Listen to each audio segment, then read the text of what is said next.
Blog Talk Radio. There's a direct relationship between having the businesses and being in prison. Go find see how many Asians you can find in American prisons. They ain't gonna be in there. But 51% of your prisoners will be black because blacks don't have any businesses and industries. There's a direct link. Blacks won't practice group economics. Black won't practice group politics. If you don't practice, you're setting yourself up. I told that 5-story building, you're setting yourself to get wiped out. Understand the nature of race, which is economics. If you build the first floor, it's economic. Build your businesses and your industries. Control business and industry, and put that pools in your money, and hold that money, and practice group economics with it. Arab and Asian money bounces 12 or 13 times what it leaves. Jewish money bounces 18 times. Black folk got to learn how to practice group economics. Black Americans spend every penny they get outside their own community. Then you take the money and the wealth that you get from that first floor and go to the second floor. The second floor is politics. You then take that money on the first floor and you control your politics. Black folk must quit allowing people to tell them to go out and vote. Vote for what? Nobody's going to do anything for black folk in politics. Politics is controlled by money. Major corporations who got the money. That's what controls politics. If you have no money, you have no say-so, you have no benefits coming. So you take your money and you control, and you take your money from the first floor, you buy every politician on the second floor. And any politician you can't buy, you rent or lease them to get what you need. Then once you get the second floor under control with the politician, with your money, then you go to the third floor. The third floor is the police department and the court system. You take your money from the first floor and your politics on the second floor, and you control the court system and the police departments. Then the fourth floor then is media. You then take the money that you generate off the first floor from business and industries, and you go after radio stations, TV stations, newspapers, and cable systems, so that you can now inform and communicate with your own people. Right now, black folk own and control less than 35 thousandths of 1% of the media in the United States. Out of 12,000 radio stations, black folk own about 75, 80. That's all. You own no cable systems. You don't have a daily newspaper. You have nothing of importance. You got about one black TV station. And so you can't communicate with your people. You can't inform your people. You can't do anything. You can have Rush Limbaugh and all the rest of the guys talking about racism all day long and bad-mouthing you, and O'Reilly. They can call black folk all kind of names all day long. What are you going to do? You can't respond. You can't communicate with your own people because you don't have an economic base. 51% of all the prisoners in the United States are black people. You only make up 12% of the population. That's no accident. It's because you don't control the economics and the politics. And they're going to go after the weakest people they can get their hands on to incarcerate. That's the black folk. And what are you going to do in response to them when they over-incarcerate you? You're going to go out and have a march, a demonstration. We're going to march. March for what? Who cares? Marches, they never changed anything. Adam Clayton Powell, for the first time, was defeated. Charles Rangel won in a very close election. Within a few years, Adam Clayton Powell would contract cancer and die. If we must die, let us not die like hogs, penned in some inglorious spot. What use is an extra year or two to the man who kills the time that God has given him? Much of the story of Adam Clayton Powell is on display here in this anteroom of the Abyssinia Baptist Church. But there are many parts of the Adam Powell story that you cannot see hanging up on the walls, mainly the ironies in his life. Isn't it ironic that Adam Powell was such a loud voice that few people would listen to? Perhaps if his loud voice had been heated on the question of police corruption, there may not have been a Knapp Commission. If his loud voice about government corruption had been heated, there may not have been a Watergate. If his loud voice against hypocrisy on Capitol Hill had been heated, perhaps Wayne Hayes and Tom Dodd and Earl Butz and Carl Albert and countless others might not have been caught in such embarrassing situations. Adam Clayton Powell represents still another chapter in a long story of black militant fighters against oppression and injustice here in America. He wasn't perfect. He had his faults, but don't we all? The point is, he was a fighter. If he did play, he worked harder than he played. Most of all, he was a fighter. As I know here, you're in trouble. Where it says about 30% are unemployed. That's why I'm working hard to get this surplus food here. Some of you say to me, well, I'm not like you. I'm not a congressman. I haven't got education. I haven't got work. But you're a human being. And you know what you've got? You've got in your hand the power to use your vote and to use even those few cents you get from welfare to spend them only where you want to spend them.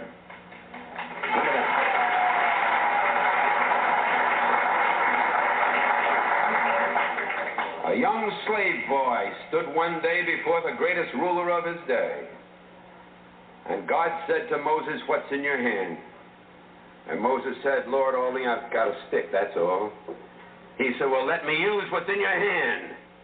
And God used that slave boy with a stick in his hand to divide the Red Seas, march through a wilderness, bring water out of rocks, manna from heaven, and bring his people to Freedom Land. What's in your hand?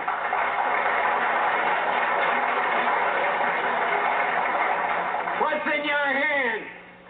George Washington Carver, who was so frail that he was traded for a broken-down horse as a slave boy. And George Washington Carver, sitting in the science laboratory at Tuskegee, told me, he said, Dr. Powell, he said, I just go out in the fields each morning at 5 o'clock, and I let God guide me. And I bring back these little things and work them over my laboratory, and that man did more to revolutionize the agricultural science of peanuts and of cotton and sweet potato than any other human being in the field of agricultural science. What's in your hand? Just let God use you, that's all. What's in your hand? I've got a string in my hand, that's all, and I'm flying a kite. And way up in the heavens, lightning strikes it. And I, Benjamin Franklin, discover for the first time the possibilities of electricity with a string in my hand. What's in your hand? Little hunchback sitting in a Roman jail? I haven't got anything in my hand but an old quill pen, but God says, write what I tell you to write. Paul wrote, I have run my race with patience. I've finished my course. I've kept the faith. Henceforth is laid up in me a pot of faith. What's in your hand, little boy? All I've got is a slingshot. And the enemies of my people are great and big and more numerous than we are. Well, little David, go down to the brook and pick out a few stones and come on back and close your eyes if you want to and pull back that slingshot and let it go. And David killed the biggest enemy, the leader of the giants, against his people, and his people became free, just letting God guide a stone in his hand. And a few years passed, and David is a king. And God says, what's in your hand? He said, I've got a harp in my hand. He said, well, David, play on your harp. And he played, the Lord is my shepherd. I shall not want. Maketh me to lie down in green pastures. Leadeth me beside still waters. Yea, though I walk through the valley in the shadow of death, I'll fear no evil. What's in your hand? What's in your hand? Man hanging on a cross. I've got 2 nails in my hand. Father, I stretch my hands to thee. No other help I know. If thou withdraws thyself from me, whither shall I go? And that man, with 2 nails in his hand, split history in half, BC and AD. And what's in your hand tonight, people of Cambridge? You've got God in your hand, and he'll let you win because he's on your side and one with God. Always in the majority, so walk with him and talk with him and work with him and stick together and fight together, and with God's hand in your hand, the victory will be accomplished here sooner than you dreamed, sooner than you hoped, sooner than you prayed for, sooner than you imagined. Good night and God bless you. Now learn this from Joel Osteen. That's my man. He be texting me. That's my man. God done put some people around me, show me some stuff. He was telling this story. He said, this man that went to heaven, he was walking with Peter down this aisleway, and it was going down this corridor, had a lot of doors on it, and said all these doors had names on it. And he said, Peter, let me ask you something. What's all these doors, these names on? He said, don't worry about it, just go ahead. So he kept walking. He messed around, he saw one of them doors and had his name on it. He said, whoa. He said, hey, Peter, this here ain't got my name on it. Something I need to know? He said, man, don't worry about that. You here now. Just go on in there and talk to him, see what he said, no, I want to know what's in the door. He said, you sure you want to see what's in the door? He said, yeah. So he opened up the door. It was a warehouse. It had numbered shelves on it. And in the shelves had nothing but packages. And all the packages had his name on them. And he said, what is all these boxes? He said, that's all of the blessings, all of the things God wanted to ship to you. But number one, you didn't ask him for it. Then number two, you didn't believe you would have it. Then you doubted him. And then you felt like you wasn't worthy. And so now all these boxes is up here. Now the man standing there wishing he had never even been in the room. And I started thinking, I got some dudes that work for me. And I said, I want you to do this graph for me. And that's what I'm finna show you now. See, what happening is, when God sends your package, he only sends it to one street. That's Faith Street. You got to stay in faith. You can't move off of Faith Street. You can't get on Doubted Drive. You can't be over there and start doubting it, because your package going to go right on by.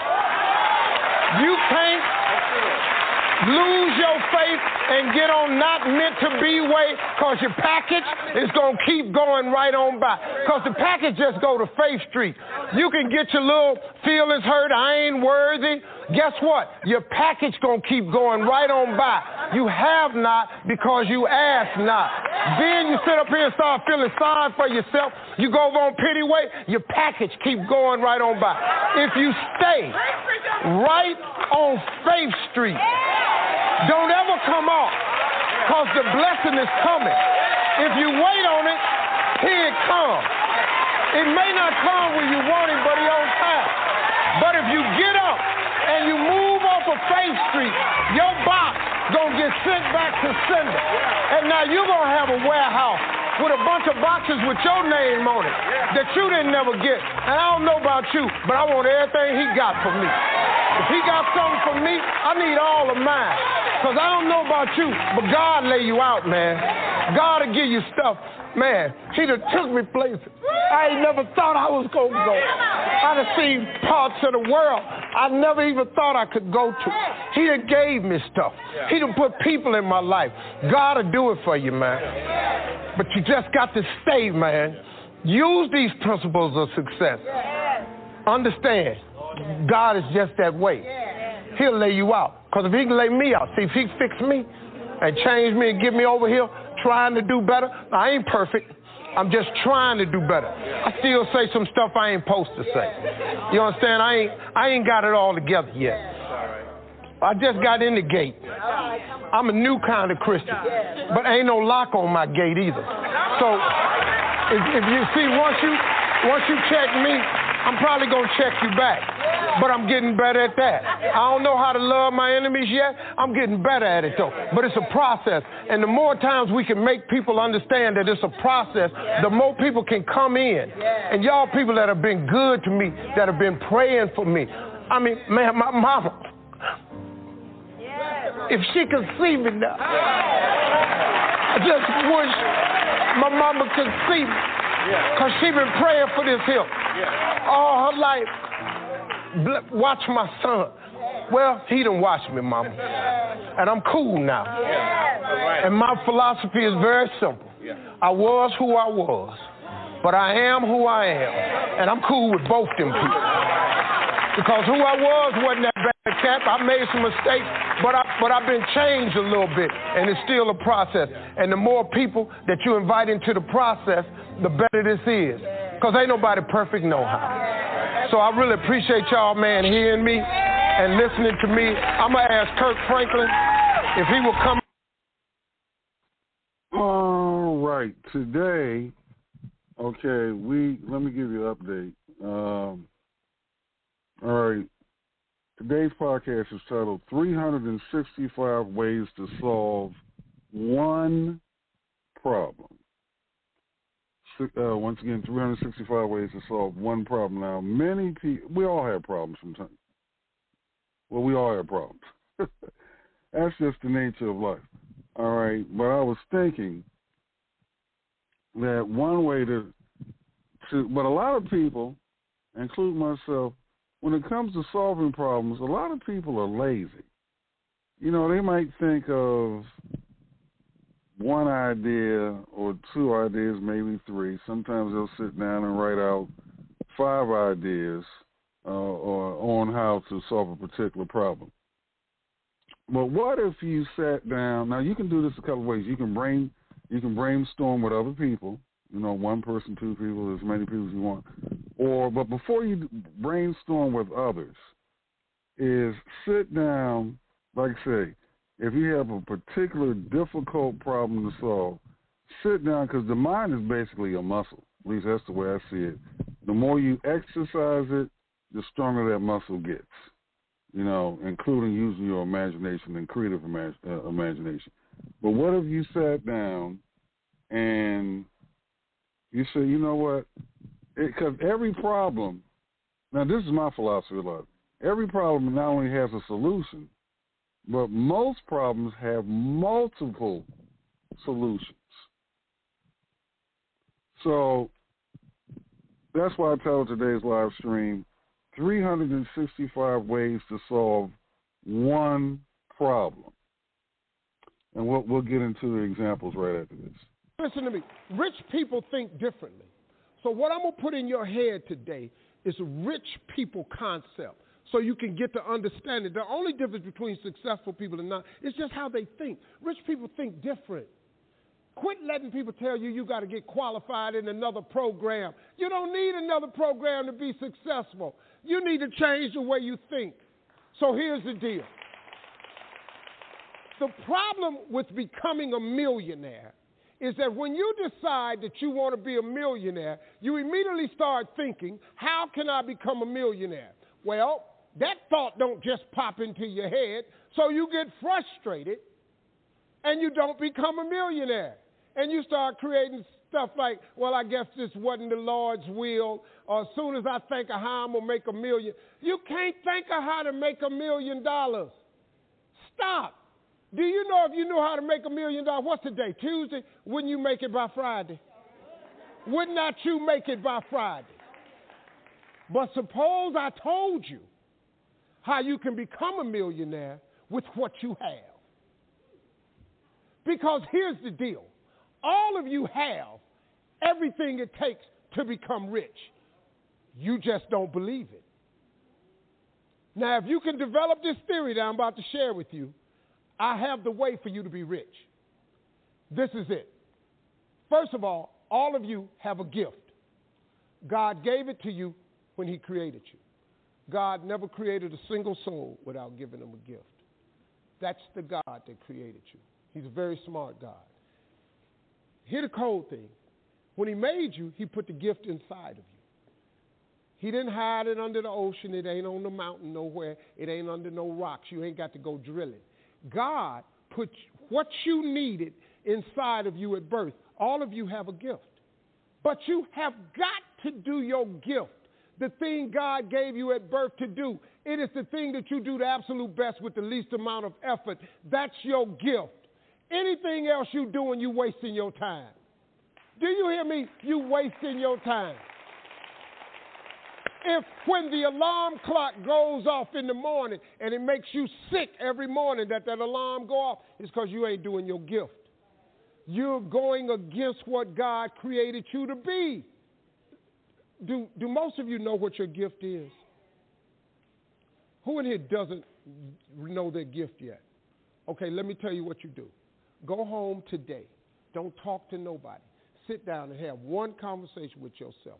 What is the thing that I do the absolute best with the least amount of effort? This ain't going to take you long. You old enough, you grown. Write it down. I don't care if it's networking. I don't care if it's babysitting. I don't care if it's doing color. I don't care if it's painting. Whatever it is, it's what you do. Sing it. Whatever you do the best, write it down. That's your gift. That's it. You ain't got to go asking a bunch of people. They've been telling you your whole life. You know, you ever had people call you with their problems? They always call you with your problems because you gifted at it. But you didn't know how to identify it. If you identify your gift. Now, let me ask you this question. This thing that you're gifted at, if you did it for somebody, do you think somebody would pay you $10 for your gift? Just $10. Could you babysit for $10? Could you cut somebody's hair for $10? Could you cut their grass for $10? Could you make them a chicken dinner for $10? Could you do something for $10? Everybody. Don't you have something somebody would give you $10 for? Okay, now, once you have something that somebody's willing to pay you $10 for, this is how this works. It's called the multiples of 10. See, you don't have to figure out how to be a millionaire. You just got to figure out the thing that makes you $10. So now here we go. You do it and you make $10. Soon as they pay you the 10, go do it 10 more times.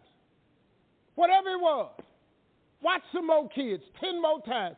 Get another 10. You got $100. When you get $100, whatever you did to make that $100, listen to me, do it 10 more times. You ain't got to get tricky with it. Just do it 10 more times.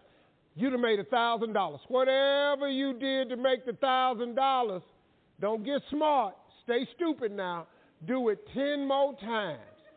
You have now made $10,000. Hold up. Now we finna grow a little bit, but guess what you got to do to grow? You just got to do some more.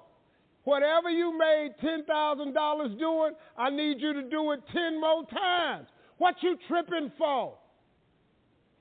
If you do it 10 more times, you got $100,000. Now, you might have to hire some people to make this happen. You got to figure that part out. But all you got to do is do what you did for $10. Once you make $100,000, if you just do it 10 more times. I used to spend the night in hotel parking lots. What was I going to do? I ain't had nowhere to stay, so I lived in the car. I had $35.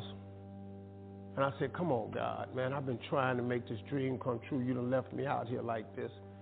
And I was crying so hard that he just said, I didn't like hear a voice or nothing, but he spoke to me. And however, he said, if you get up, I'm going to take you places you ain't never been. Now, I was finna quit. So I said, skip it. I'm going to quit anyway. So I got in my car. I went to a payphone. And I was going to call my dad. You remember back in the day where you could punch in a code and call your answering machine and get your messages? So I called, and I punched in the code, and it said, doop. He said, hey, Steve, this is Chuck Sutton with Showtime at the Apollo. We saw a tape of you. You're very funny. If you could get here Sunday night, we'd love to put you on television. Call me back. Let me know if you can make it.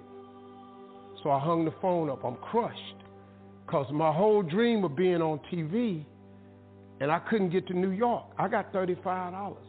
How am I going to get to New York? I can't make it. So I'm standing there at the phone booth, and tears just coming down my face. I said, God, so that must be a sign for me to go home. Because this it. I ain't even got the money to go to the Apollo. My whole thing at wanting to be on TV, I couldn't even make the dream come true. This is the most messed up moment.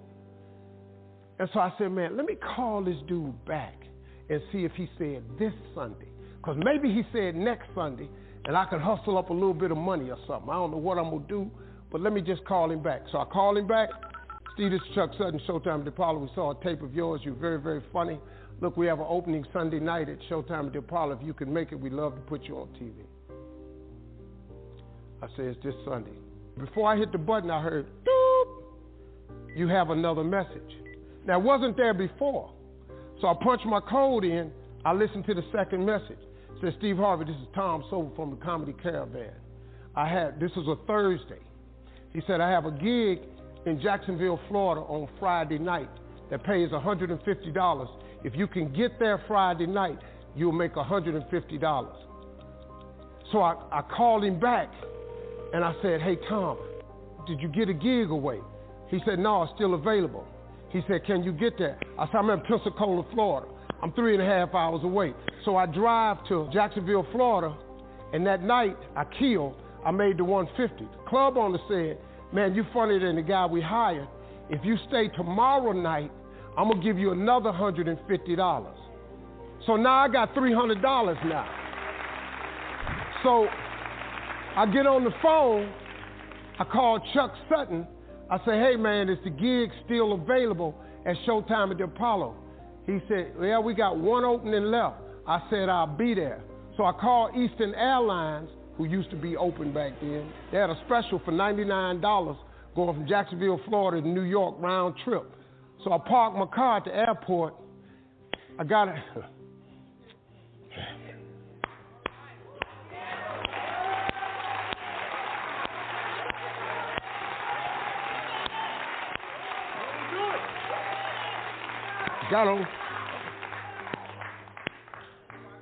Got on plane, flew. Everything I had was in 2 bags. Got to the Apollo. I said, hey man, I'm here. I got there at 11 o'clock in the morning. He said, you can't stay here because you don't come on to the late show tonight. I said, man, I ain't got nowhere to go. I said, if you just let me stay in this building, man, I ain't gonna move around nothing. I ain't got nowhere to go. I'm in Harlem. I can't go back out here. I got these 2 bags. I got victim wrote all over me, man. So he said, all right, if you go upstairs, don't come down. So he put me in the dressing room on the 6th floor. So that's where all the comedians were. So I stayed up there. I got hungry around 3 o'clock, and I couldn't take it no more. So I went back downstairs, a dude named Alton Liston. I said, hey, man, he said, man, I thought I told you, don't come down them damn steps. I said, hey, man, I'm just hungry, man. I said, let me go to that KFC I saw on the corner. Just let me get some chicken. I'll come right back. He said, man, if you ain't back in 20 minutes, you ain't getting in this building. So I went, bought me some chicken, came back. So the comedians started coming in the building. They started coming up on the 6th floor. So I meet this guy named D.L. Hughley. I introduced myself. He introduced himself. I'm sitting there, another guy come in named Dwayne Johnson. Then this other dude walked in named Jamie Foxx. And I introduced myself. We don't know each other. Ain't none of us famous. It's 1991, man. They gave everybody the lineup. I was on the last show of the night. I don't go on to 11 at night. I done had this 4 pieces of chicken. I'm starving, man. That chicken done wore off. I'm nervous, man. I'm about to throw up. D.L. Hughley went downstairs. D.L. Hughley got booed off. Dwayne Johnson got booed off. Jamie Foxx went down there and got booed. They booed Jamie, then Jamie started singing. And then they started clapping. And Jamie had their ass, then he went back to them jokes, and they got his ass. So I'm walking down the steps, and I see Jamie sitting on the steps. I said, hey, man, hang in there. He said, man, that ain't never happened to me before, man. This is crazy. This Jamie Foxx, man, one of the most talented people in all of comedy. And now, you don't even know how nervous I am, man. I can't even. My breathing is shot because these dudes been booed. So I walk out. I had wrote this joke. Mike Tyson had got in a fight in Harlem with this heavyweight named Mitch Green. Mike Tyson had hit the dude in the eye in the store. Now, he was on the news. His eye was swollen. So the joke I wrote was, they was interviewing Mitch Green, and he was telling everybody what happened, but his eye took over the interview. And I wrote this joke that his eye started talking and was just, I tell you what happened. The heavyweight champ's fist is coming towards my face. I just said, Lord, Lord, Lord. And I wrote this whole joke about this dude's eyeball talking. And when the punch came, and all this here, the Apollo, man, they went crazy. They lost their mind. I got a standing ovation, man. I walked off stage. I walked off stage, man, just started crying. I couldn't believe it. And they paid me. I made $750 for being on TV for one night. I had never made $750 telling jokes in one night. And so that was my first television appearance. A couple weeks later, Sinbad was the host of the show. He got this job on Different World. And so he quit. And so Mark Curry became the host. And then Mark Curry got hanging with Mr. Cooper, and he quit. And they came to me and said, would you come back to New York and host amateur night for us to just try you out? Oh, ain't no problem. And so I went to New York. I hosted amateur night, and I was killing. But every time we went to commercial break, I was supposed to let the warm-up act take over like Ruben does. But I knew not to let the warm-up act do that because he would change the attitude of the crowd because the Apollo was a wild place. So I stayed out there. I did the warm-up and the hosting. And I created a bond with that audience. And that's how I got on TV. It was my very first TV show. I hosted Showtime at the Apollo. I ended up being the longest-running host in the history of Showtime Apollo. I did that show for 8 years. Nobody ever did it for 8 years. And that was my turn-back moment. See, in your life, everybody has a turn-back moment. You have a moment where you can go forward or you can give up. But the thing you have to keep in mind before you give up is that if you give up, the guarantee is it will never happen. That's the guarantee of quitting, that it will never happen no way under the sun. The only way the possibility remains that it can happen is if you never give up no matter what. Because God is always coming. He's never too late. At your worst moment, look, man, when they told me I had to be in New York, I saw no way I could get there.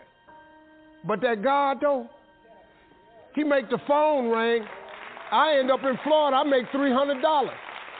Then I go to New York, I make $750. Almost got $1,000 out of nowhere. That's what happened to me. That was my moment of never giving up. That's when I first learned that faith was everything, that you have to remain faithful.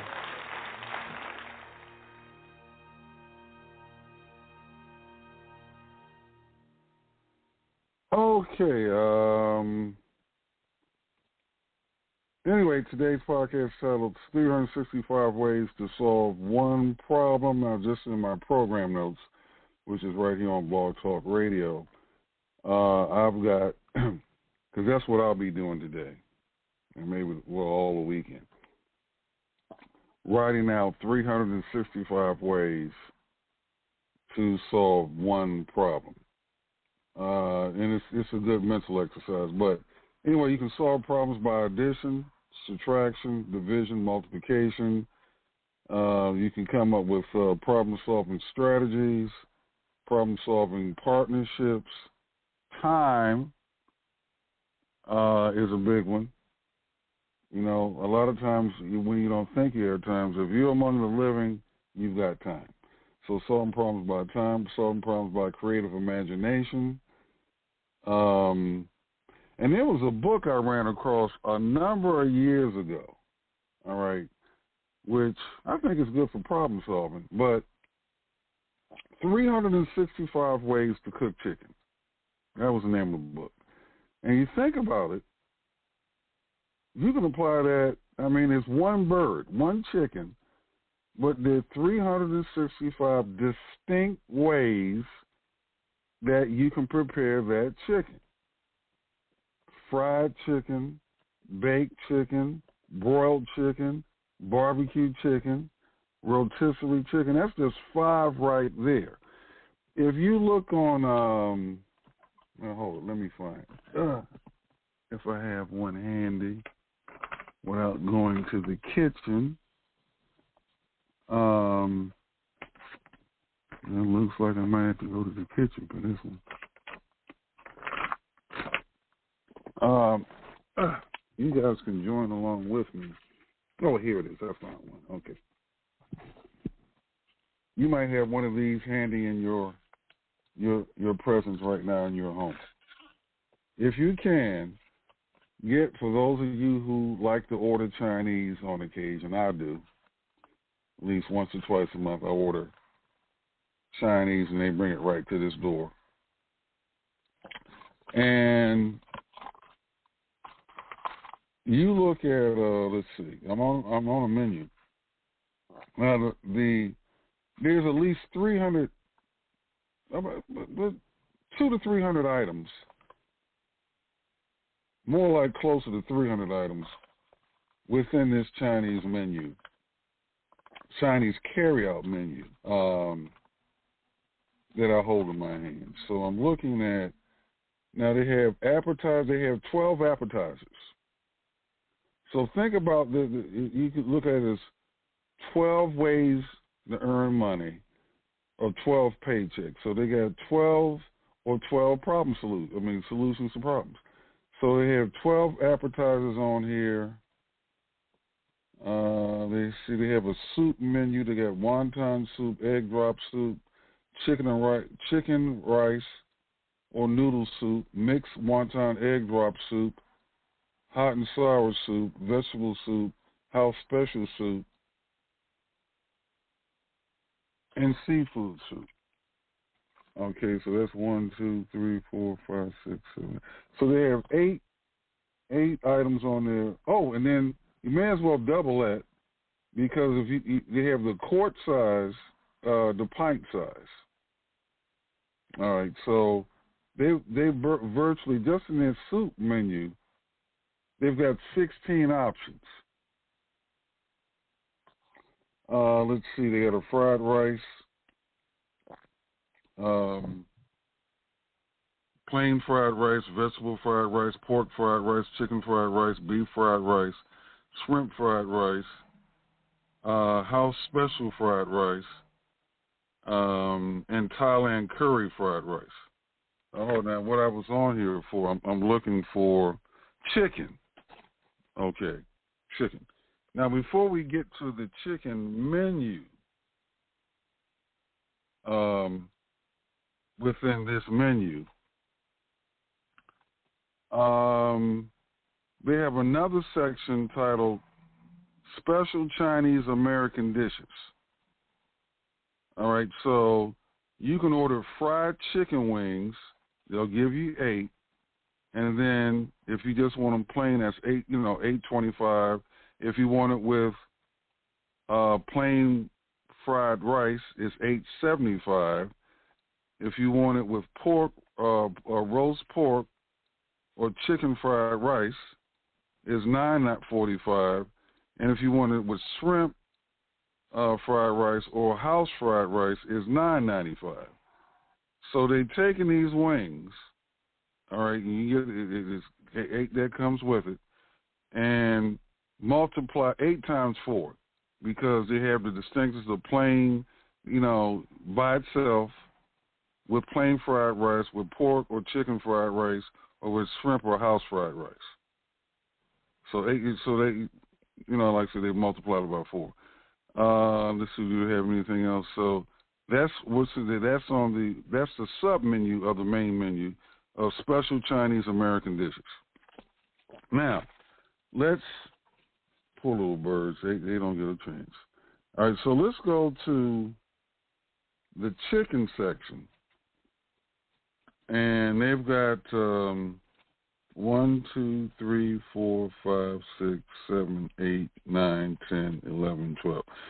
They have 12 dishes that contain that the chicken is the main thing.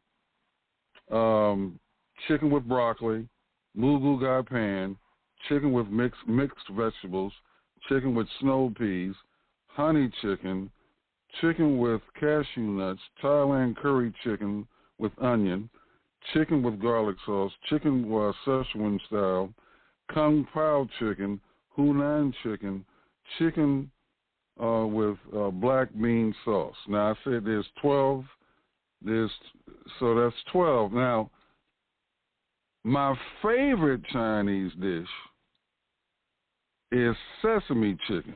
That's not even on this section of the menu, of the chicken section of the menu. That's in another part of the menu. But and then even with the chicken menu, they have four distinctions. Yeah, four distinctions within this menu, because you can order a quart, which is $7.75. $11.25, or a pint, which is $7.75. All right. Now, my favorite Chinese American food, because in reality, none of this is real Chinese food. This is Chinese American food, but we just call it Chinese food. But that's a whole nother podcast. All right. So on the they have combination platters where I can get sesame chicken, or a lunch special, because at this particular carryout, which runs from 11 a.m. to 3 p.m., all right, you can order a lunch special of $7.95. So my favorite is, and sometimes I might order two or three. I'll mix up. I might get egg foo young lunch special. I put it this way: one of their lunch specials is big enough to feed 2, possibly 3 people. All right. So they give you a bunch of $7.95. But in any event, so they've taken, and of course they have, other meat items on there. But what I'm getting to is, and that's why I named today's podcast, 365 ways to solve one problem. So if you've got a difficult problem, or maybe it appears to be an impossible problem, you don't know how you're going to solve it. All right. Don't panic. Don't freeze yourself with fear and get paralyzed by fear where you do absolutely nothing. Sit down, because if the disaster hasn't happened yet, you already got one strategy working for you: time. So sit down, relax, take out a sheet of paper, or on your phone or desktop or laptop, whatever you use, and sit down. And now, once again, you have some operations here. You can solve things by addition, division, multiplication, subtraction. There's strategies, there's partnerships. We all have a whole bunch of tools. Sit down and think of 365 ways to solve that one specific problem. Now, you might get up to 5 ideas or 10 ideas and freeze up. That's okay. Get on the phone, get online, whatever, get on Facebook, whatever, and find somebody else and ask them if they can help you come up with some strategies to solve that one particular. And they might come up with 1 or 2 strategies. If you haven't written those down, write those down. If they come up just with 1 or 2, all right. Some person might help you come up with maybe 10 or 15 or 20 more strategies, right? If they're different, write those down. All right. Somewhere along the line, I'm suspecting you will come up with 365. Now, if you come up with some solid ideas, because many times you just need one. Sometimes you might have to combine ideas. Well, maybe this solution A, it'll go, it'll work. Like, peanut butter and jelly. Who would have thought? It works. So, sit down, like I said, if you got a seemingly impossible problem or whatever, and go from there. Now, that's what I like about the 9 Hands audio. That's why I play it so much, because within those 9, which in reality was probably bare minimum about 18 people. excuse me, 18 hands, 9 trucks, 2 people in each truck, 18 people, 36 hands. I'm figuring that was the bare minimum. So that's how they were able to, in my opinion, get that building, to get that house that went from, I mean, think about it. It's the neighbors that were looking at that house on the daily. And nobody in that neighborhood purchased that house. And the guy who bought the house, if you think about it, just, you know what, I've got friends. That's an idea. And he called them up. We don't know how many phone calls he did make. And that's another thing, because once you get an idea, and it doesn't have to be an elaborate idea. It can be a really simple idea. But you might have to execute it 365 times. You might have to make 365 phone calls till you reach the right person. So for some people, that's frustrating. Matter of fact, if you haven't seen the movie Boiler Room, particularly people that out there that are entrepreneurs, Boiler Room, who was in that? Mia Peoples was in it. Giovanni Ribisi's in it.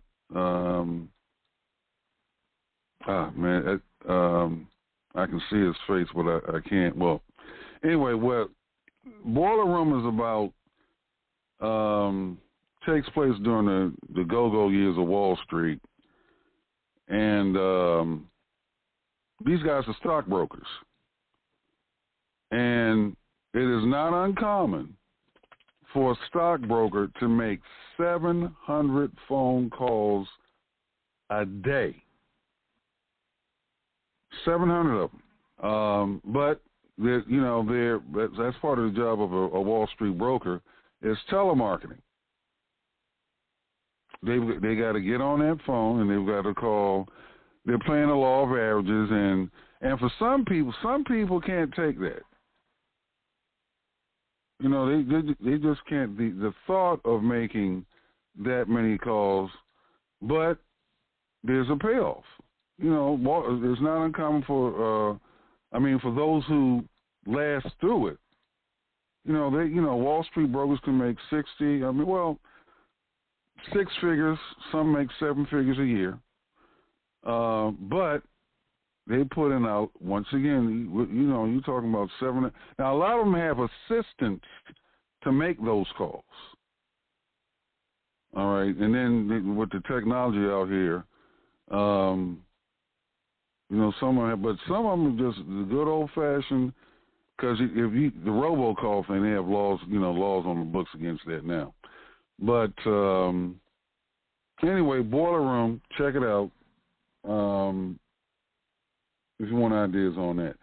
So if you're looking for a solution to a particular problem, particularly if it's dealing with money, I would say sit down, take out a sheet of paper, and come up with 365 ways to do it. Now, you might be able to come up with 5 today, or just chip away at it.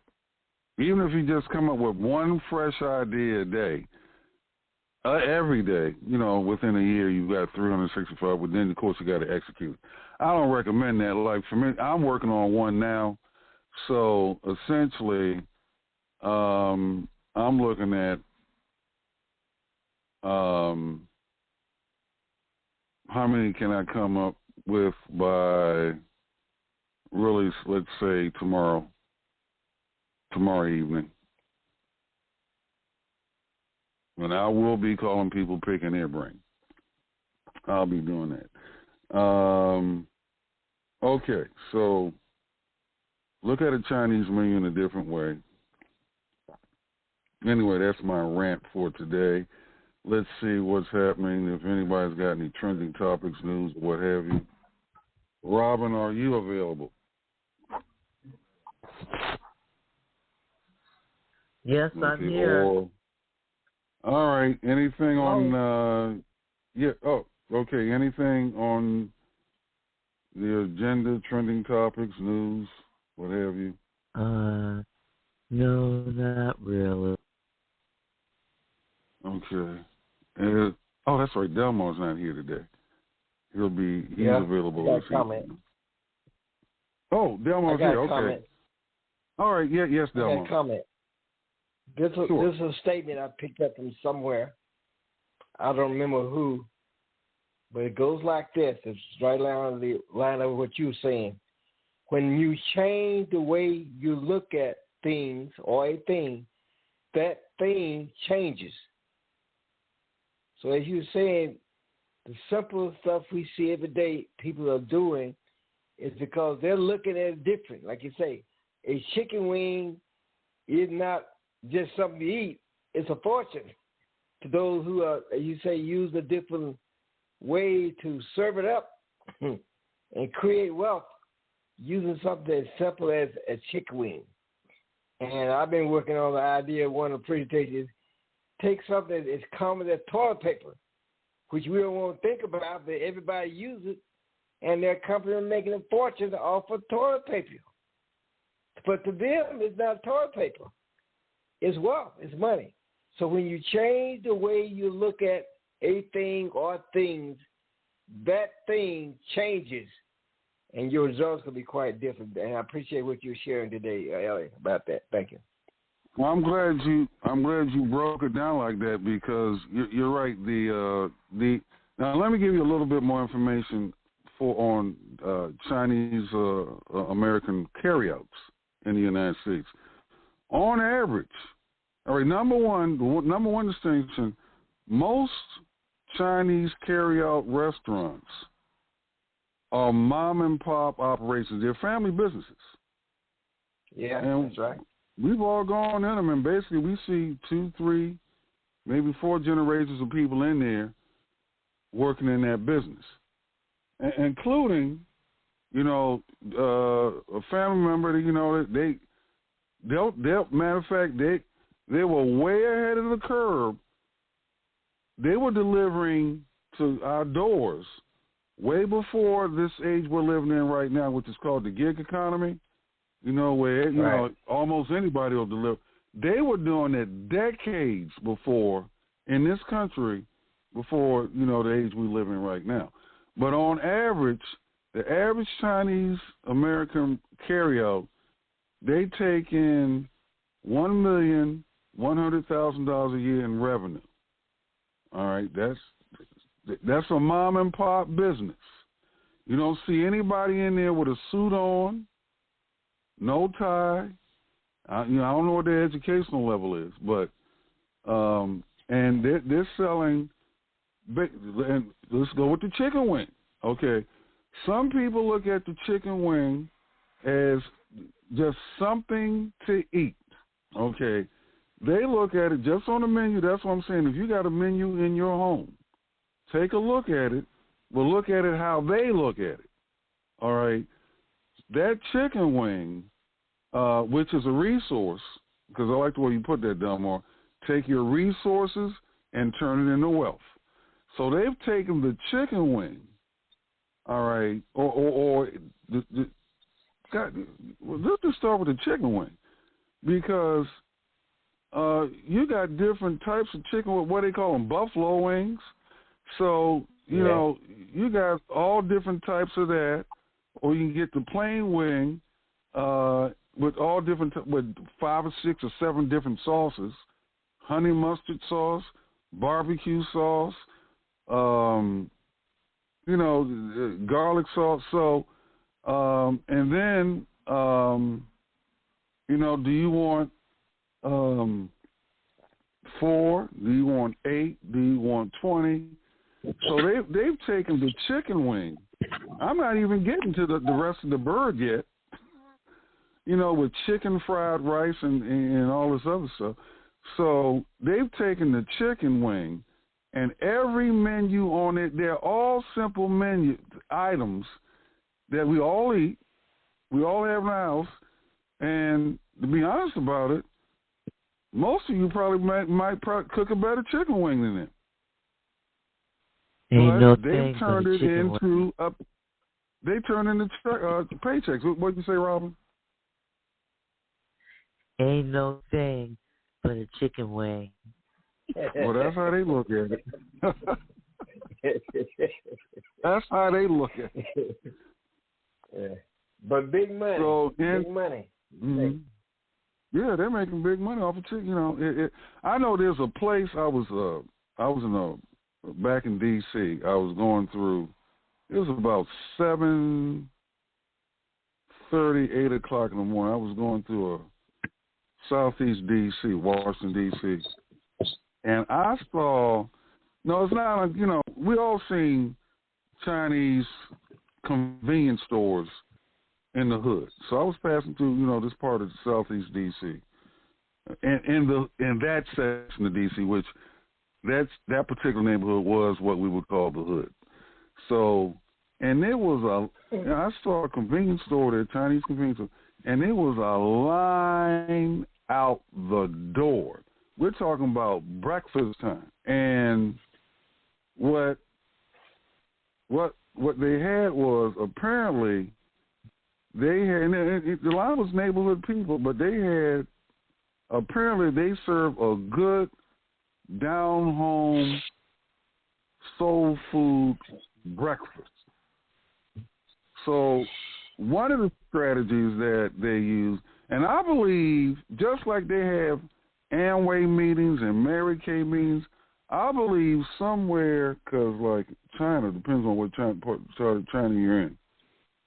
I mean, it's 11:27 p.m. a.m. where I'm at. All right, I believe. All right, like someplace in like not Peking, because Peking's new name is Beijing. I believe somewhere in Beijing. You know, the meeting's over now, but like a couple hours ago, 3 hours ago, somewhere in Beijing, China, or maybe somewhere in Vietnam, let's go back 4 hours ago, there was a meeting, an opportunity meeting, where they're selling, you know what, you can make this much off of selling chicken wings, and one of their strategies is, and I like people to chime in on this who are on the call here today, or people that are, you know, press one to chime in on this, is because when I went in that place, when I've gone into other places that are basically run by Asian, you know, Chinese, Vietnamese, what have you, they're not cooking the food. Now they'll cook when it comes to their dishes, they'll cook them, but for this particular day, and I'm sure they had the morning routine with this facility this day. They own the place, they own the cash register, but the people cooking the food are the old school black folks who know how to cook the grits, the bacon, the scrapple, whatever you like soul food for breakfast. That's who's cooking the food. All right. Now, I don't know, you know, I don't know if the youngins are coming up cooking like that, you know, old school style, but I'm sure in their opportunity meetings, they're discussing, like I say, I would really like to see black folks do that.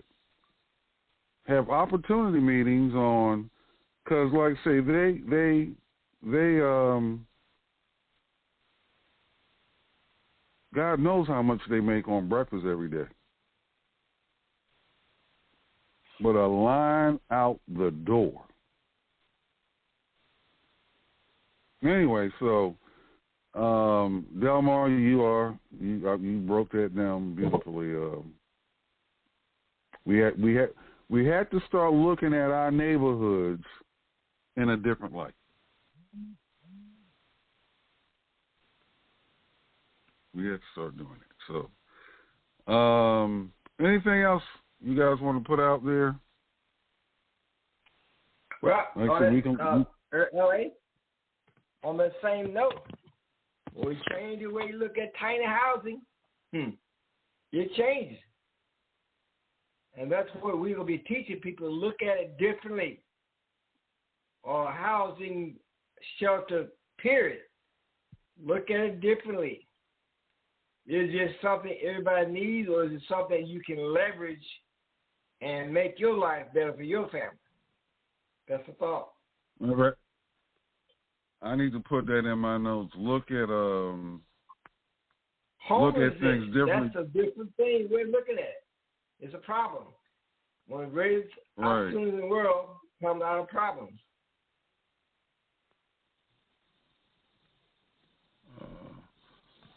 Tony Robbins would call that reframing. But you're right. If you take a look at, because here's how I look at tiny houses. I'm looking at a tiny house. Let's say, number one, you're cutting out 80% of the fat or 80% of a house that you don't use. Because you can live in a 10-room house, and it's fully furnished. But are you living in all 10 rooms? Just because it's furnished doesn't mean you're living in it. So that's the first thing. So you're cutting out 70 to 75% of the house that you don't use or live in, don't live in. Number two, your monthly maintenance will be dramatically lowered and or in some cases eliminated. Because if you got like a 1,000 square foot house and you need a roof on there, you better be, if you don't have $10,000 to $25,000 every few years, for a replacement or whatever, that costs money. It's two things that are settling down a lot of people. The house note, because with maintenance, you can end up spending more in maintenance than the actual cost of the house. The next thing is, if you build a tiny house, all right, and it's debt-free from the get-go, then you're not free. I mean, you freed yourself up or prevented yourself from being enslaved to bankers with a 30-year mortgage. There are people that, if you get a mortgage loan at 30, who says you're going to live to see it at 90, by the time it's 90? There's a lot of people who got mortgage loans yesterday that will, and they might be even younger than 30, that will not live long enough because they will be stressed out in rush hour traffic and fighting, they'll have a heart attack or a stroke because they just stressed out. Just get rid of that burden from the beginning or prevent it, build it, and be done with it. I call them hardware houses also. With a hardware store, anybody of any income level can go in and buy most items in a hardware. A Section 8 person can go inside of Home Depot and Lowe's. You do not need a Section 8 person who goes into Home Depot or Lowe's, just like a billionaire can go in Home Depot and Lowe's, can buy practically any item in Home Depot or Lowe's or Menards or Ace Hardware Store, any hardware store. They don't need to fill out a loan application. They don't have to get government help. They don't need to go to social services. We're talking about building, once again, this is something I coined, a hardware storehouse. Everything you need is within reason, and you just have to have the know-how or partner up with somebody who has the know-how on how to construct that house. Obviously, you won't be building a mansion. Amen. But matter of fact, she passed a few years ago. Aretha Franklin, the late great singer Aretha Franklin, when she passed away, they had an open casket for viewing, and over the 2 or 3 days that her body was available for viewing, they changed her outfit probably about 2 times. All right, Queen of Soul. But then, now here's the telling part, and I hate to get more with this, but I'm making a point. At the end, they followed her all the way to the graveyard where, I guess it was her crypt.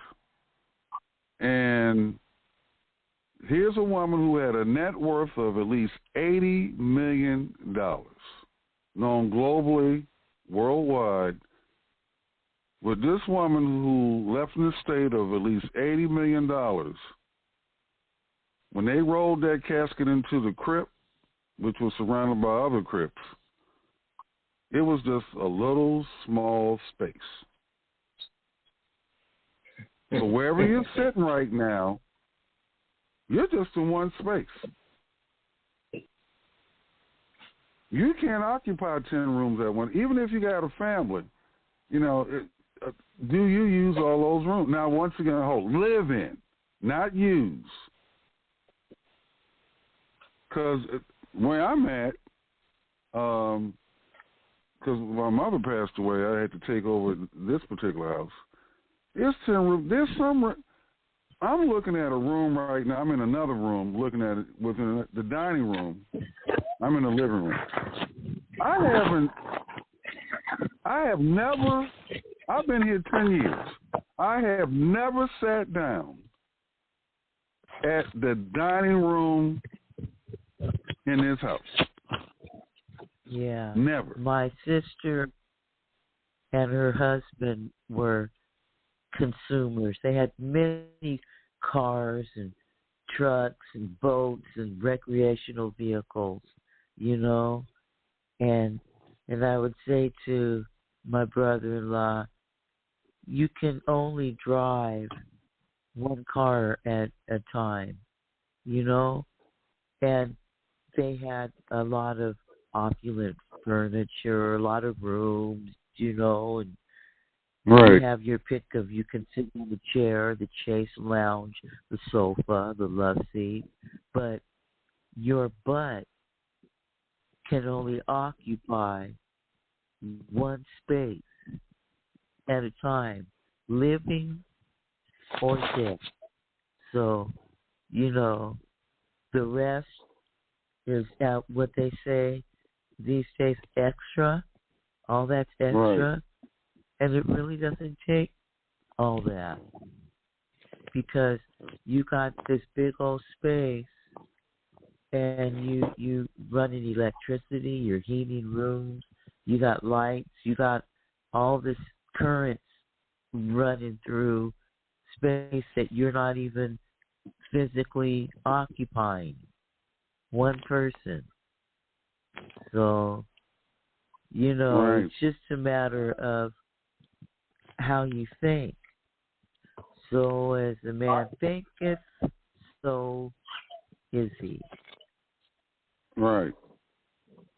Right. So, but Dama said something. Yeah. Yeah. Luke 12:15, I believe, Robin. Jesus addresses the concern of covetousness. And he said, beware of it, because a person's life is not about the abundance of what they possess. And yet, the prince of darkness has gotten people caught up in it out there. As you say, how many vehicles and how many rooms, or even with men and preachers, how many suits. And you can't wear one at a time. And as you said, L.A., at the end, you can't take nothing with you. You can't take nothing. You talk about the change of clothes. Those were shrouds. They didn't change their clothes. Just cut it and put it on top and take it off. Put it on top, take it off. There's no full uniform or dress. They don't put those people on clothes some stiff. They just cut it and lay it on top and push it down on the side where it looks like they are wearing it. So all of this is, like you say, is so much hype. And people are caught up in it. It's being promoted every day on TV and social media everywhere. And people think that's what life is about, and it's not. Thank you. Right. Right. Because now they had her casket like open all the way. You can see, with the change of shoes. But I think most of what I've heard is, if it's a body viewing, it's they don't even put shoes on most, people in the, because the dead person doesn't really have any use for shoes. Yeah. So they call it a shroud. But, they call it a shroud. Okay. Cut all right. Well, the body. Okay. Well, so that like I say, it's now for some people have a family. Most people do.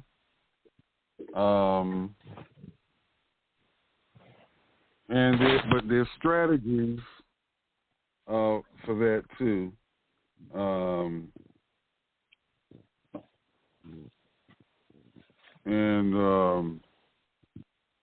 Of course, but here's the thing: everybody's got different. People got different lifestyles and people goals, dreams, and what have you. I mean, some people they want to. I'm trying to find that audio.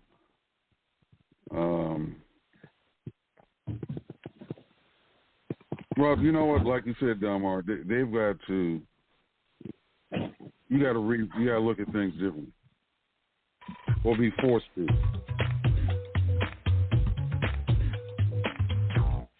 Imagine living in a space that measures a mere 168 square feet, more than 14 times smaller than the average American home.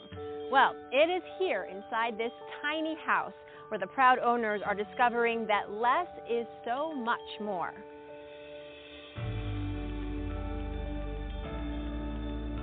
Well, in the past year, we've managed to save everything that I earn. We use my husband's income for our living expenses, and I've been teaching public school, so that's about $3,000 a month that we've put in the bank this year. Hari, her husband Carl, and their two young kids, Archer and Ella, recently celebrated their one-year anniversary in their tiny house. After losing their 1,500-square-foot home to financial struggles, the couple took matters into their own hands. Literally, they built this space themselves with just $13,000 in materials. Their goal? To become debt-free and save enough to one day build a new home, mortgage-free. And so far, they're right on track. Things are going really well with the next project. We're going to build a 16 by 24 unit to begin with, and then we'll branch off of that and add bedrooms. You may remember seeing this family on The Anderson Show earlier this year, where I joined them on stage. Fascinated by their story, our financially fit team flew down to Virginia to see for ourselves and learn ways we can all downsize. How are you? Really good. Hey there. Living in the tiny house has taught me that we don't need much at all to be happy, and that getting the things that we need can actually be a lot of fun. Can you get me a bowl and some scissors? The family's fruit and vegetable garden lets them eat healthier, cut down on their carbon footprint, and slash their grocery bill by as much as 30%. Hari has also been upcycling, as she calls it, taking something old and breathing new life into it. My favorite upcycling project was the rugs I made for the house. I took old sheets, flat sheets, and crocheted them into rugs. They're beautiful, and they fit the house a lot nicer than if we had gone and bought something new from the store. The couple also recently switched jobs, not for more money, but more happiness. Carl is enjoying better working conditions at a new restaurant, and Hari left teaching to pursue a career in nonprofit. Being able to afford a career that you love and pursuing a passion rather than a paycheck, they've learned, is just an added benefit to having savings and no debt. I'm probably taking a 25 to 30% cut in my salary, which is going to enable me to have more time to actually build the house and save money because I'll be the contractor. It's really a great feeling to be able to make a decision like that, not based on money, but based on what we want to be doing with our time. The kids also seem keen to the transition. Mom and Dad are happy to report fewer requests for video games or toys now that Ella and Archer are busy playing outdoors on their 3-acre property. We play down by the creek and up at the big tree up there where the swing is. We play with our neighbors and ride bikes. There's a lot of different things they can do with their time besides play with plastic toys and get online. They've really just embraced it wholeheartedly. You can't stop them from having a good time outside. Still another lesson, when you downsize, it helps to have a support system. There's such a wealth of knowledge in our community, and that helps us a lot. And having that support makes it like we're doing it together. Moving to the country has given us a lot of things, not just the tiny house. So, what do you think? What are your thoughts about living in a tiny house? Would you ever do it? Connect with me on Twitter @Farnoosh and use the hashtag FinFit. For Yahoo Finance, I'm Farnoosh Tarabi. Okay, all right, they had let's get the optics on this. Man and wife, 2 children, small children at the time, but not toddlers. So they were living in a 1,500 square foot house on the grid, meaning, they had an electric bill, a water bill. They're in Florida, so it does get cold down here in the wintertime occasionally, but not ice cold in most cases. But you do have a cold snap here and there. So we had to warm up the house during those days. But $1,500 mortgage taxes, and they lost it. So they went, I believe they moved to, let me play it, I'm going to just play this portion up because I get the square footage right. So they start off with $1,500, and they got kicked off the grid due to inflation and economy crunch. Hold on, I'm going to play this. I got to get square footage off of this.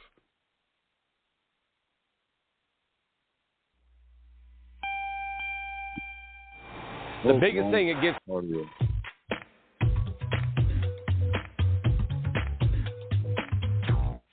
Imagine living in a space that measures a mere 168 square feet, more than 14. Okay, so they went from 1,500 square feet, okay, where on a critical mass basis, that's where a lot of Americans are. And they went to 168 square feet, 4 of them. Now, one of the things in that audio that I go by, and this is why I like the tiny house thing, is I pay attention to women. If the woman's happy, well, as they say, if mama's happy, everybody's happy. If mama's mad, nobody's happy. So if you even look on YouTube, that's just one audio. If you look on YouTube, there's quite a few women that have solo built or with their boyfriend or their husband, they have built their tiny houses. It's not a fad. This has been going on for well over a decade now. All right, now, so they went from 1,500 square feet, all right, where I'm sure her and her husband probably got in some arguments about finances on how we're going to make ends meet at 1,500 square feet. All right. So then they went down to 68 square feet or 86 square feet, whatever it is, and 4 of them.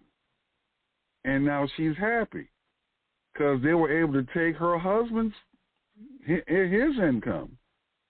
They spent about they said $13,000 on materials. In another article they said 11, but let's go with the higher figure. $13,000 of his money.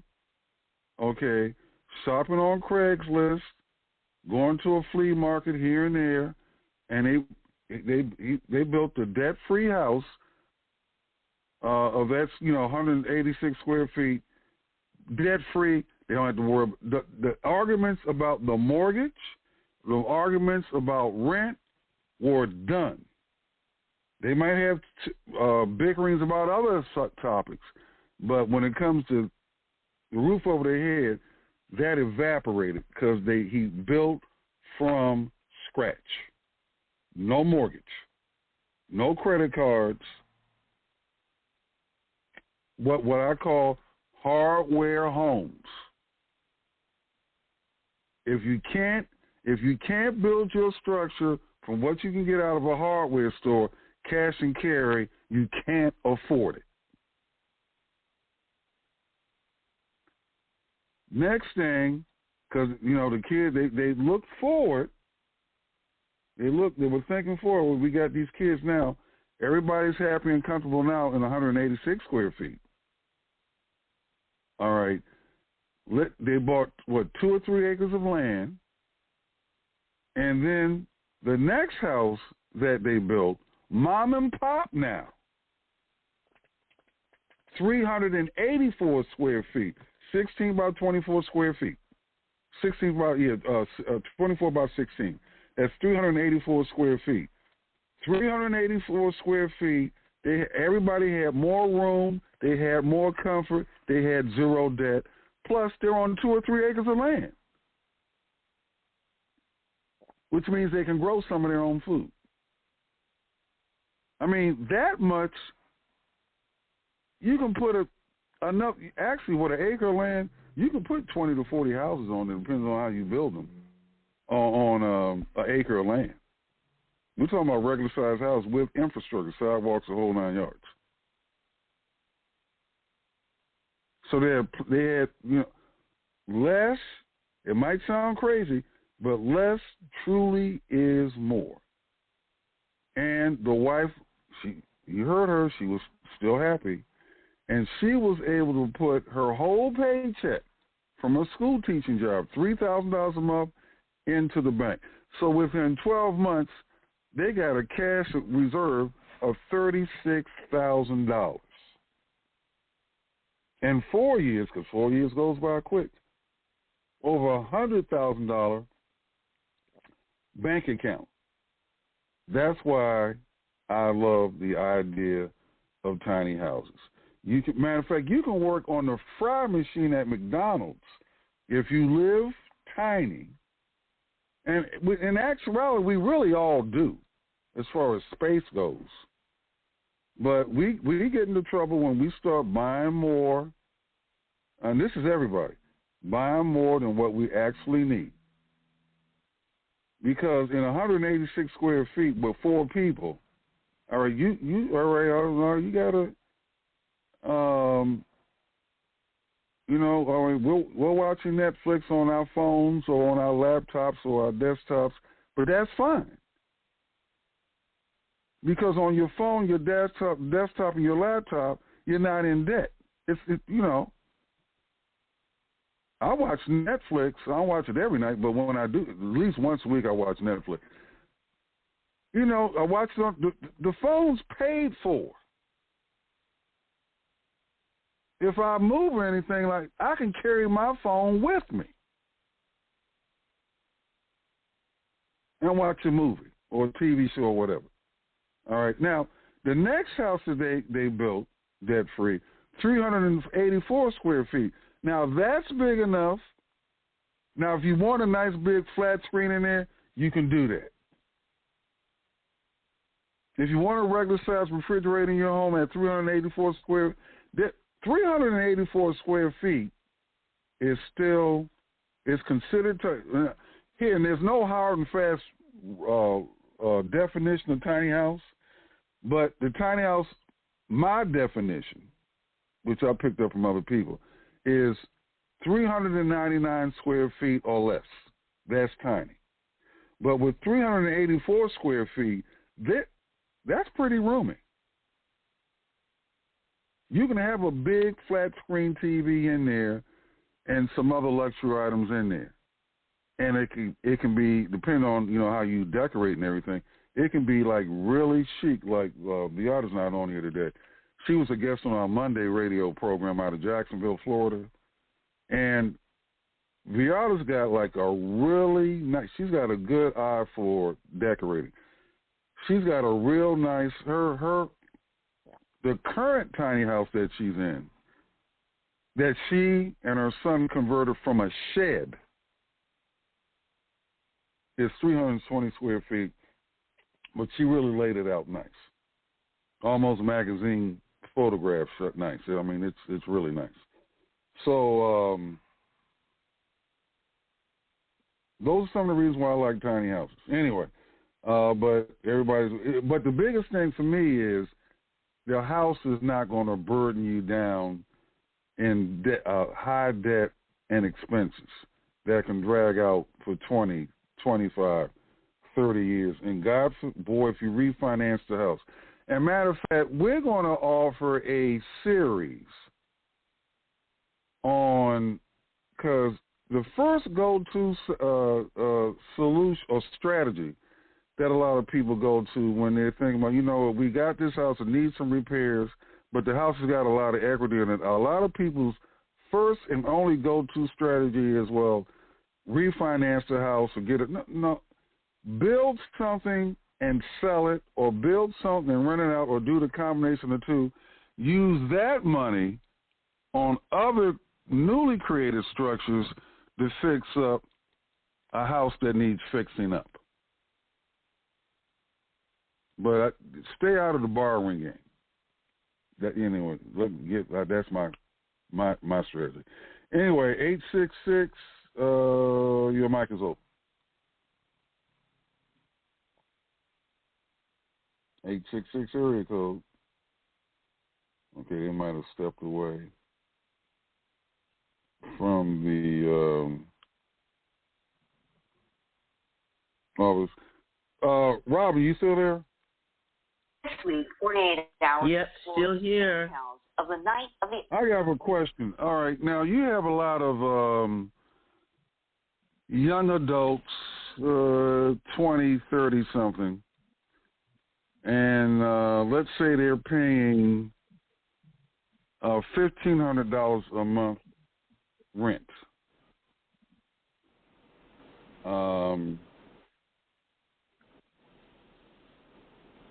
And you tell them about, well, why don't you take that $1,500 and build you a house? Yep. Now, in a lot of cases, you'll probably get some pushback. But any suggestions on how you might not get, how you can possibly word things where they can, now I guess some things you're going to have to actually demonstrate it, but well, actually, watch this. If you follow what God and Jesus did, they were able to accomplish almost anything that they wanted with and from and for the people, just by addressing their needs. And so when we appeal to people's needs, right, everyone's going to need their housing, blah, blah, blah, but they have pressing housing costs are rising, rents rising, all of that.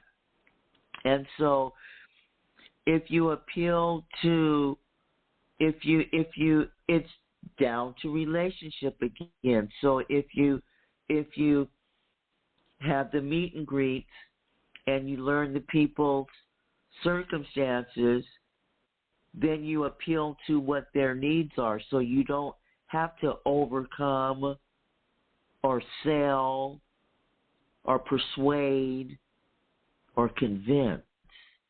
Does that make sense? And so yeah, it does, man. Go ahead.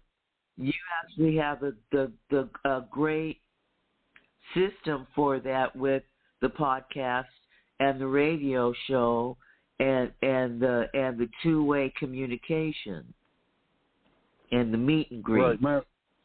Matter of fact, let's put a pin on that. I'm gonna come right back to you. I want to play this. Tonight we are taking action for some neighbors who are living a nightmare after squatters moved in on their block. Always taking action for you.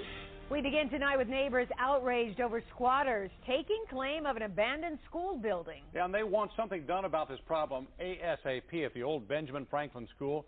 It's bringing more crime, more filth into their community. 7 Action News reporter Kim Russell has more. To the passerby, this is an old vacant school in Detroit. To some, this building is home. They had a bed set up, and they got their personal effects on there. To Steve Townsend, who lives across the street, it's a nuisance. He walked in, like many do every day at this old, unlocked school, to show me what he's dealing with. Wow, that's gross. They don't have a toilet. The floor is the toilet. As you go room to room in this school, you can see that it's literally been turned into a dumping ground. People who live in this neighborhood say it needs to be secured so that everyone is safe. In that box right there, if we lifted open that box, you would see that that's the toilet. Wow. Because I lifted open that box. I bet you regretted that. Police tell me they've been called here 3 times since October for robbery, burglary, and to find criminals living here. Townsend works as a police officer and sees the crimes. There's been people fighting in the streets out in front that come out of this building, drug deals, and just all kinds of mayhem. So who owns this building? A spokesperson for Detroit Public Schools says over the summer, Detroit businessman Dennis Capolinos bought it. We went to his popular Greektown restaurant Nicky's for comment. We were told he's not available. Yeah, a couple of weeks ago, a guy came by to do an assessment on the building. Now, this happened on Detroit's west side, and police are calling this a home invasion. But some people are seeing it a little differently. The victim did not want to talk on camera, but a few family members of the suspects did. Last night, the lady of this house came home to one hell of a surprise. There was one heck of a party in her pad, but she never got the invite. 3 men had helped themselves to all of her gin and her Seagram's Happy Juice. And these cats went crazy. They cooked up all her food, crab legs, shrimp. They even had a bird in the oven. Can you believe it? And while they were fixing their feast, they were high as a kite on the chronic. Bold, huh? She screamed. And they ran out the house. Then the lady called the law. According to the police report, the victim says her house was a hot mess. A bunch of her stuff was stolen, including some very sentimental things. And the dudes dining at her dining room table were fellas with familiar faces. She told detectives 2 of them live right next door. Now, that's worse than a nosy neighbor. Your brothers were in there? Yeah, one of them. But Sis here says it's not his fault. He was just a guest. Somebody was squatting in that house. The guy that was in there, he was squatting already, so he was inviting people over as if he was living there. If you're a homeowner, renting a property or whatever, you don't leave your home abandoned for 3-4 months. Well, the woman tells Fox 2 she was there last Tuesday, and everything was intact. This is Detroit, Michigan. This is the hungry capital of the world, and we will come in there and squat in your house if you're not home. It was like a chill spot. Wait, what? I mean, if you squat in the house and somebody invites you over to smoke some weed, you gonna go be right next door. I don't know what you think about all this right now, but these people believe she's to blame, and she should have known better than to ever leave her house alone for too long. Stay on your property for your copper come up missing. Now, that gentleman says he would never, ever do anything like that, but other people do. 2 guys were arrested last night, but the other guy, he ran before the police got there. You know, the saddest thing about all this is you should be able to leave your house as long as you want to, and everybody should just leave it alone. By the way, that lady is looking for another place to live. I'm Andrea Isom, on the Edge. There is a squatting. Now, the people who squatted in this house, they did what they did and left. But there are other squatters who they're old, and you can call the police, and when the police get there, the police are not. It's a civil matter. They can't help you. So I'm looking at the common denominator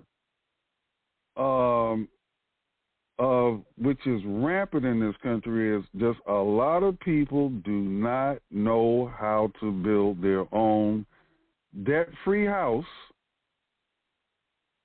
and using what we call social capital. That's what Abiding Faith Housing Ministries. That's the foot portion that puts the feet to It's My House, the DIY Housing TV.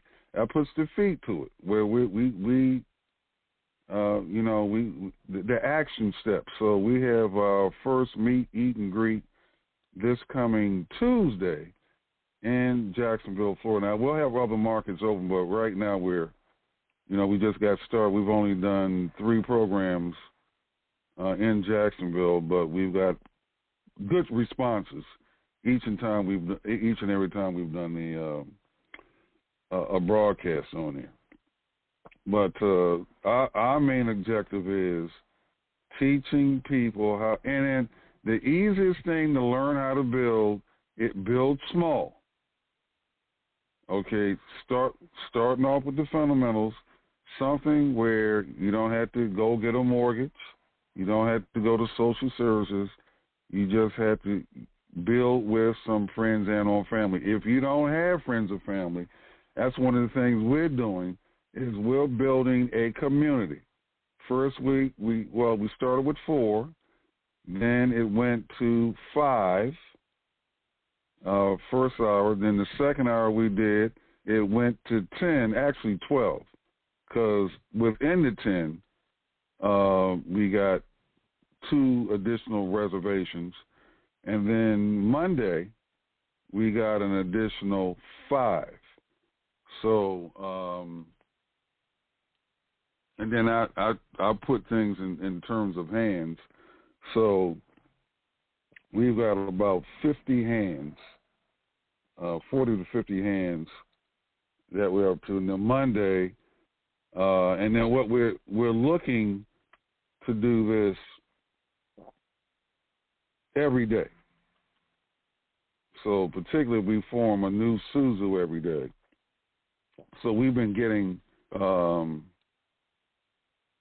we get enough from radio on that. So, but yeah, that's, I believe that it, because the people who raided that house like that, the squatters, if they had their own, they're busy maintaining their home instead of going and squatting. And I mean, the one good thing about that story is they came in, they broke in, they stayed for a few days, and then they left. All right.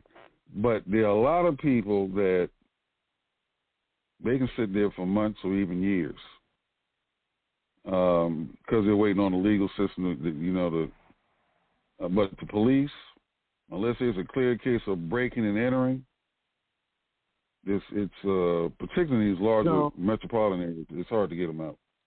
So and then also, if they are committing crimes, and so I heard that they said that they were smoking weed.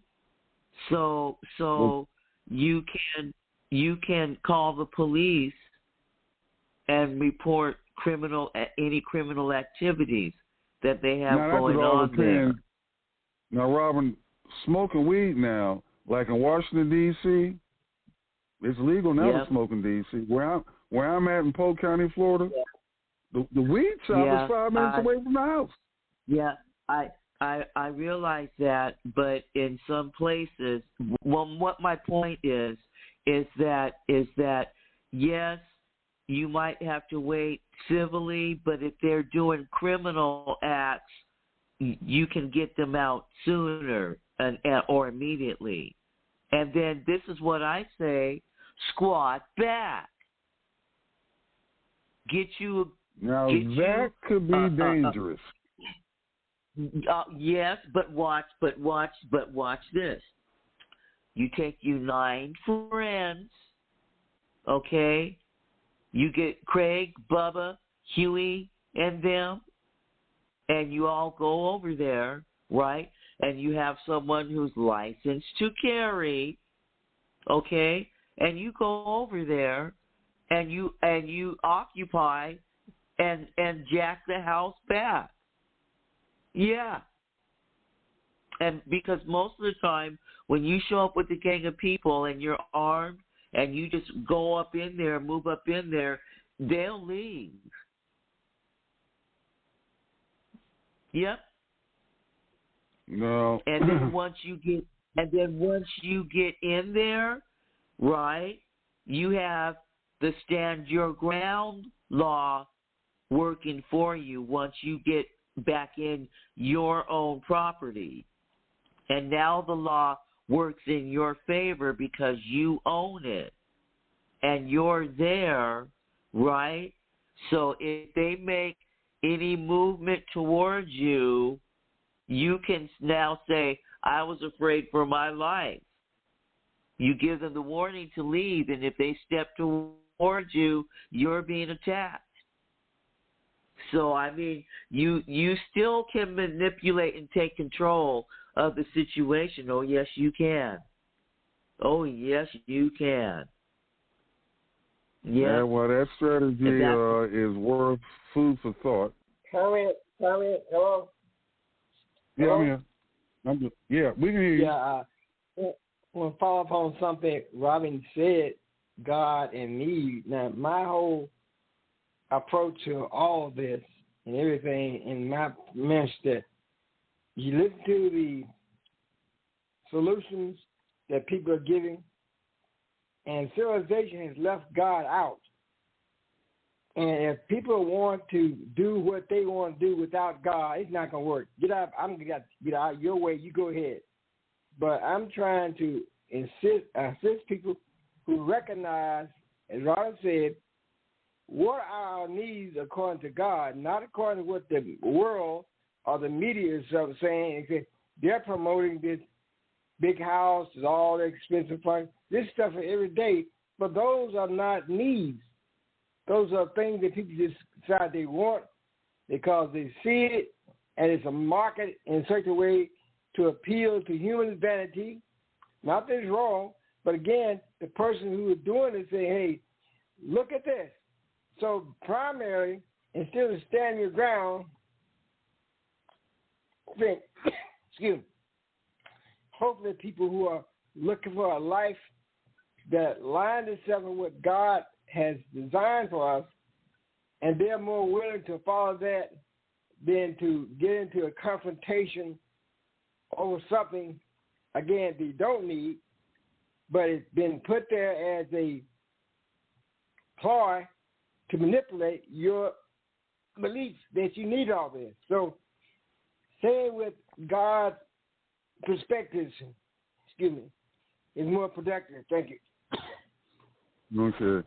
Well, let's take, matter of fact, since you brought the squat back strategy, because when I had my squat, I didn't do that, mainly because this particular person had a child, little girl at the time, 7, 8 years old. So I stayed. Now, when I went to the house, I went with 4 or 5 people or more, when we're doing, repair work, and then we leave. So I come in deep, leave deep. But I never stayed at the house. Although it was my house, I would stay at a friend's house, or I go to another town that was nearby, stay there, what have you. So let me throw this out, ask you this. Minus the gun part, all right, scenario you got, because the thing is, when you're dealing with a female squatter, a female squatter, you got a female squatter with a little girl, because all you need is the accusation that so-and-so touched me. Typically, the police arrest first and investigate second. How do you deal with that? Squatting on the squatter. So like I said, no guns, squatting on the squatter. You just take a whole gang of people up in there and just occupy. Sit on the couch, sit on the floor, cook, eat, play your music, talk on the phone, play dominoes, fire up some blunts. You understand? Play some dominoes, slap some tonk, occupy, and just be in there. And it will be so uncomfortable for her that she will just leave. They would. That sounds good. I wish that would have been because what I would have done is just take a whole gang of people and just and 9, 10, 20 people.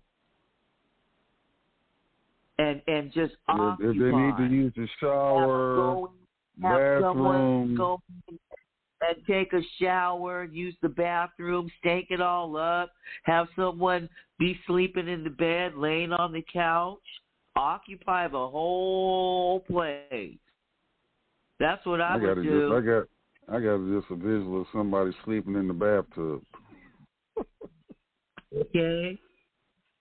You know what? That sounds like that sounds like a nice legal way to do it where they would just be uncomfortable.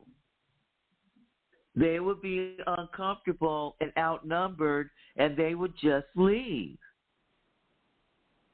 And you don't even have to have any conversation or confrontation with them. As a matter of fact, she'll probably would be going off, and then everybody else around her don't even engage with nothing that she's saying. And then, watch this. If she becomes loud and unruly, then you can call the police because now, she's disturbing the peace. You understand? Well, this person had the police on speed dial. But that's when she was going one-on-one. You can flip the script. You understand? Right. If there's a gang of people sitting around and she's the only one that's going off, right? Right. And then you're the homeowner, you call the police. Sir, not only is she trespassing, but she's sitting here, blah, blah, blah. And you got all these witnesses. We're sitting here eating, we're playing cards. With all these people here, ain't nobody disturbing the peace, officer, but her. And they're going to take her butt right on out of there. What? That's a good strategy. Yeah. Oh, yeah. That's a good strategy. Very good strategy. And absolutely no one is allowed to say one word to the chick. You won't have to. And I guarantee that would drive that chick crazy. And she would, you know how she got defiant with you? It's my house. She would have been cussing y'all out and raising such a ruckus and such a fuss. Okay? Mm-hmm. And then at that point, you call the police and say, angry black woman, I'm afraid for my life. Okay? Mm. And then don't pull a Baker Act. I'm not sure if she's got mental health issues or not, but I'm afraid. And if you mention that, they have to respond and take her in just for observation. Right. So you can Baker Act someone. I mean, you can't take control of the situation. Well, well, you brought up those strategies would have worked back a decade ago, or even now. But I didn't know anybody. Well, I didn't know you back then, so. Yeah. Those are good. So people out there, if you got a squatter, move straight up there, people squat in. back. Squat back. Y'all sit up in there and just occupy, and no one engage. You don't say one word to that woman, and then when she gets unruly and loud and blah blah, then now they're disturbing the peace. Right. Okay, and that loud and unruly behavior, I'm not sure. I believe, and you can say it. I believe that there might be mental health something going on, and you can say that if you know what, if someone is acting all irate and stuff like that and aggressive, I would certainly believe that there's mental health involved, and so when you say that automatically Baker acts them, and the police have to respond and take her in for observation for her own safety. Boy, I wish I would have known the 9 friends strategy. Yeah, that 9 friends would have worked. What you talking about? 9 friends squad, and then have a day crew and a night crew. I would take 18 to 20 people, and I would have a day crew, a night crew. I would have a crew. I would have bought them sleeping bags. And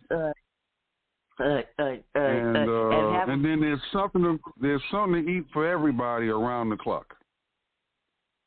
Oh my God! Okay, have a big old pot of gumbo on the stove and some greens all the time. Somebody's always in the bathroom, and the hot water's always run out. You know. Oh yeah, with that many people in the house, yeah, you won't have no hot water ever.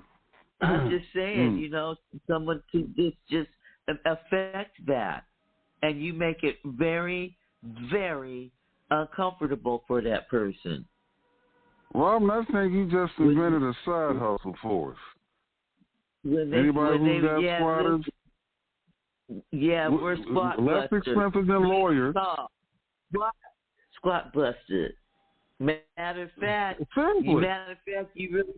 you really can call us, because we will. That will solve the problem.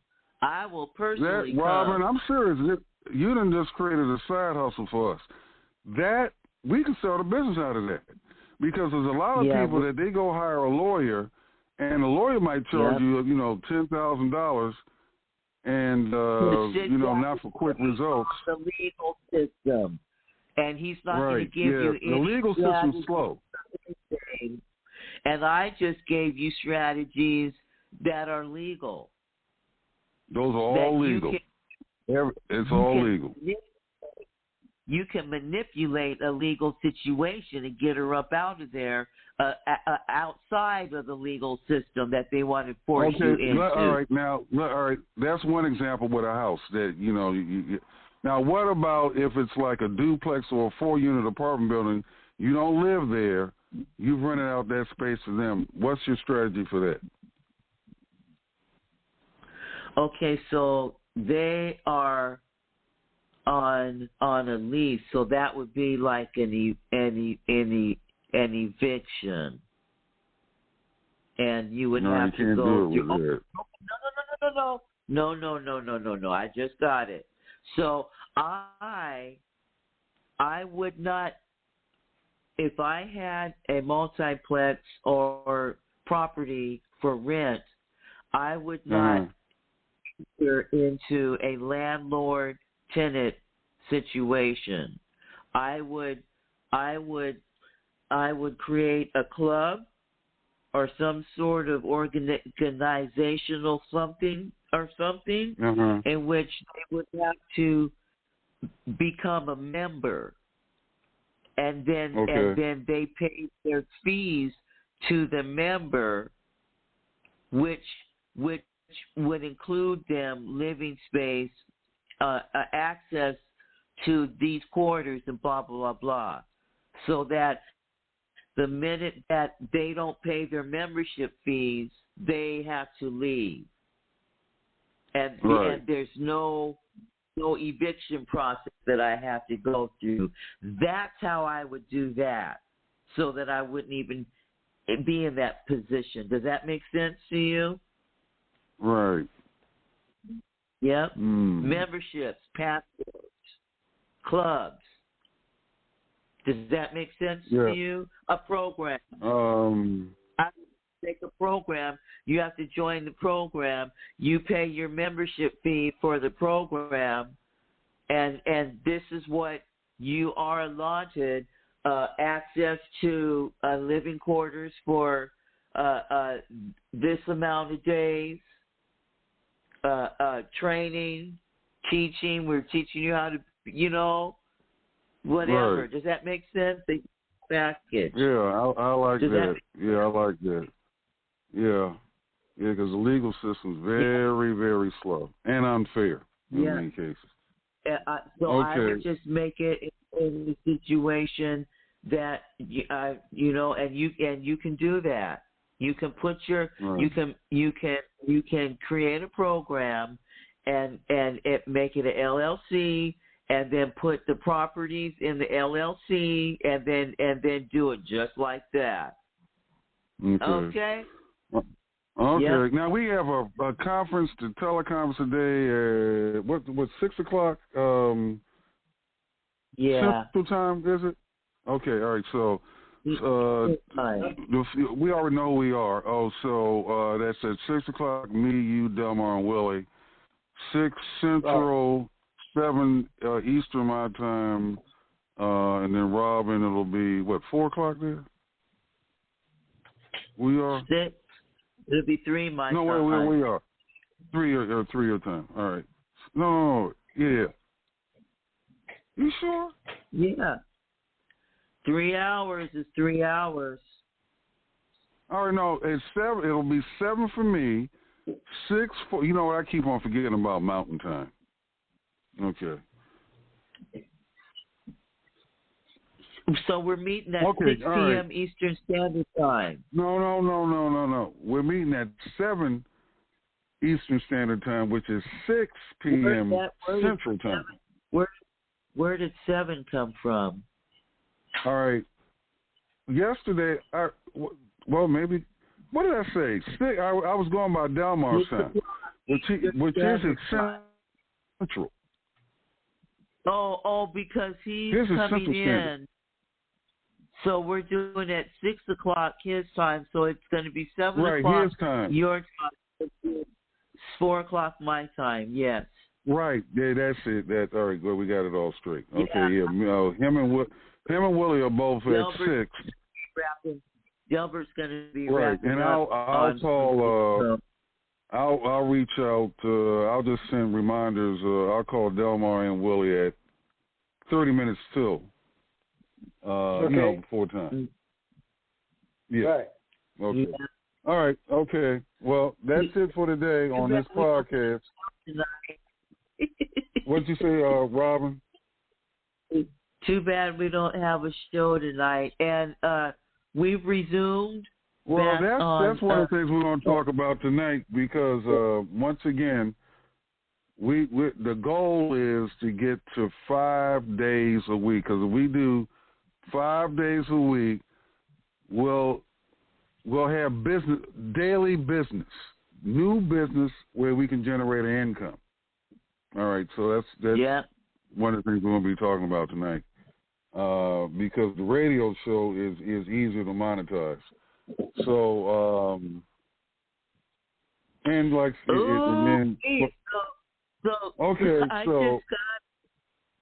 I just got it. So Abiding Faith Housing Ministry, we will also be doing squat busters. We're squat busters now. We bust squatters out of your house. And that can be. I'm looking forward to getting the first customer out of that one because that's needed. Yeah. That's needed. Okay. You like that, Delmar?